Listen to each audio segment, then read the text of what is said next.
तो दोस्त स्वागत है आप सभी के एक नई वीडियो में। आज जो हम टॉपिक कवर करने वाले हैं उसका नाम है ग्राफ्ट वर्सेस होस्ट रिएक्शंस, जिसे शॉर्ट में जीवीएचडी भी कहा जाता है। तो वीडियो को एंड तक जरूर देखें और प्लीज लाइक शेयर सब्सक्राइब जरूर करें। तो हम देखते हैं सबसे पहले ग्राफ्टिंग क्या होता है। Grafting refers to the transplantation of tissue from one part of the body to another.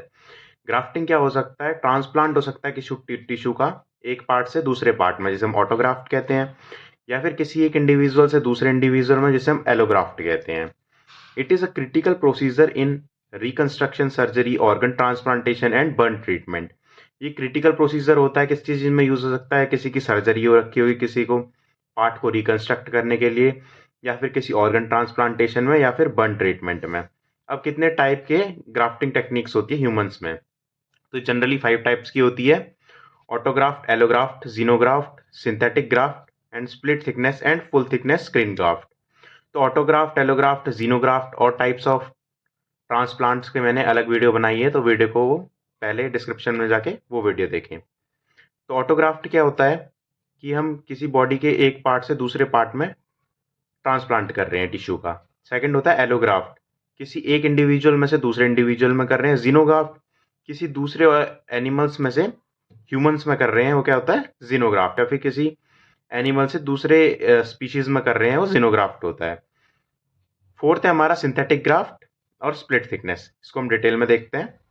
Synthetic graft क्या होता है? Manufactured material are used to replace or repair tissue such as vascular graft in bypass surgery. तो क्या होता है? Manufacture material used to replace or repair tissue. ये क्या कर सकते हैं? या तो हम उसे रिप्लेस कर सकते हैं या फिर रिपेयर कर सकते हैं।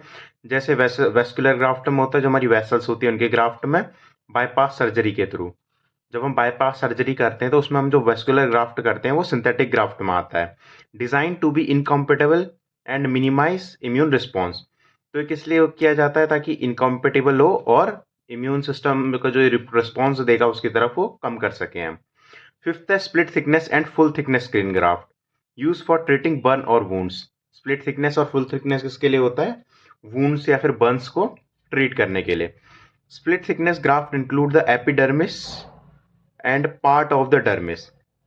स्प्लिट थिकनेस किसके लिए किया जाता है? एपिडर्मिस और डर्मिस के पार्ट को इंक्लूड करता है। और जो फुल थिकनेस ग्राफ्ट होता है वो सारी स्किन लेयर्स को इंक्लूड करता है। नेक्स्ट है graft versus host reaction. Graft versus host disease GVHD occur in humans when transplanted immune cells recognize the recipient host tissue as foreign and attack them। तो GVHD में क्या होता है? Humans में जब हम ट्रांसप्लांट करते हैं किसी इम्यून सेल का, तो मतलब कोई भी एक पार्ट हम बाहर से ला रहे हैं और जो रेसिपिएंट का होस्ट टिश्यू है वो उसे फॉरेन समझ के उसमें अटैक कर दे, वो होता है GVHD। It is most common in allogeneic haemopoietic stem cell. जब हम हीमोपोइटिक स्टेम सेल्स का ट्रांसफर करते हैं उसमें सबसे ज्यादा होता है, और जब बोन मैरो का ट्रांसप्लांट करते हैं उसमें भी सबसे ज्यादा होता है ये। अब पैथोफिजियोलॉजी देखते हैं GVHD की। GVHD is initiated by immune recognition and medicated by T cells in the graft। तो इस इनिशिएशन कैसे होता है इसका? ये शुरुआत कैसे होती है? इम्यून रिकॉग्नाइजेशन से होती है और आगे इसे बढ़ाता है, टी सेल्स बढ़ाता है ग्राफ्ट में। अब इसके स्टेप्स क्या क्या होते हैं पैथोफिजियोलॉजी में? सबसे पहला होता है initiation. Pre conditioning treatments like chemotherapy और radiation use to prepare the host for the transplant damage host tissue. सबसे पहले क्या किया जाता है? प्री कंडीशनिंग ट्रीटमेंट दी जाती है, जैसे कीमोथेरेपी होगी, रेडिएशन थेरेपी हो गई, होस्ट को प्रिपेयर करने के लिए ट्रांसप्लांट डैमेज और होस्ट टिश्यू से।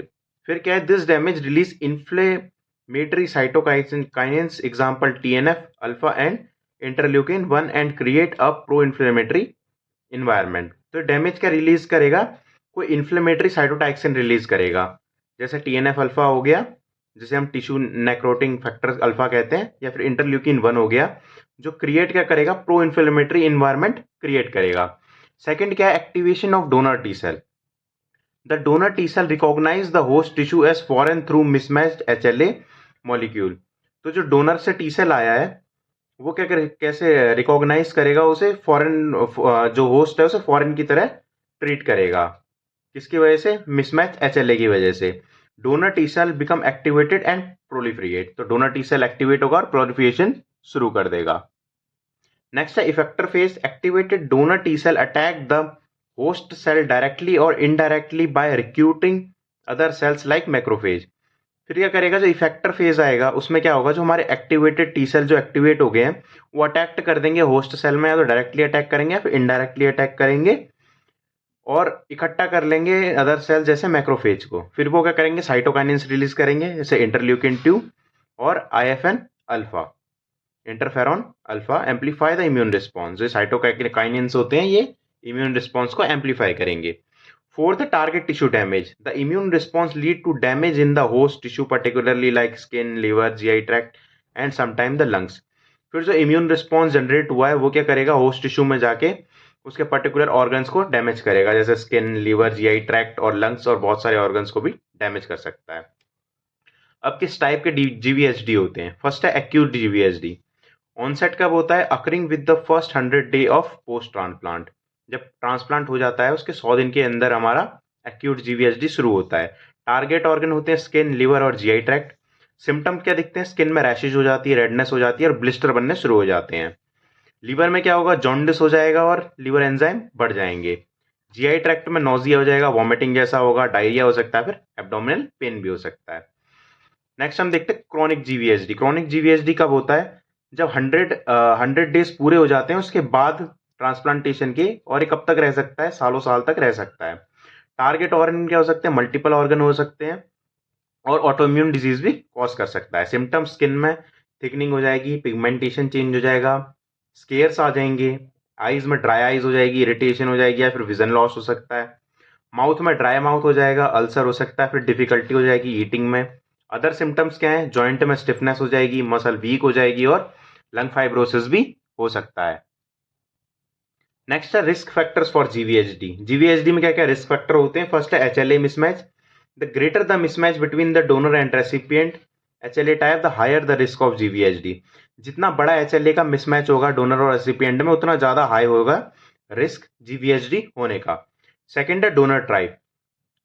अनरिलेटेड और particularly match donors increased risk.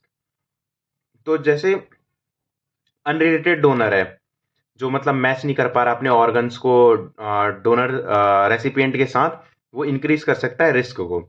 Graft type, किस टाइप का ऑर्गन ट्रांसप्लांट हो रहा है? Peripheral blood stem cell carry higher risk than the bone marrow. अगर हम पेरिफेरल ब्लड स्टेम सेल्स को ट्रांसप्लांट कर रहे हैं तो उसका ज्यादा हायर रिस्क होता है बोन मैरो ट्रांसप्लांटेशन से। एज क्या है? Older recipient are more susceptible to chronic GVHD. जितना एजेड रेसिपिएंट होगा उतना ज्यादा वो ससेप्टेबल होगा क्रोनिक जीवीएचडी के लिए। फिफ्थ क्या है? Conditioning regiments. High intensity conditioning increase tissue damage and inflammation. तो जितनी ज्यादा इंटेंसिटी होगी उतना ज्यादा टिश्यू डैमेज हो सकता है या फिर इन्फ्लेमेशन भी हो सकता है। सो थैंक यू गाइस, इस वीडियो में इतना ही। जल्दी मिलते हैं नेक्स्ट वीडियो में।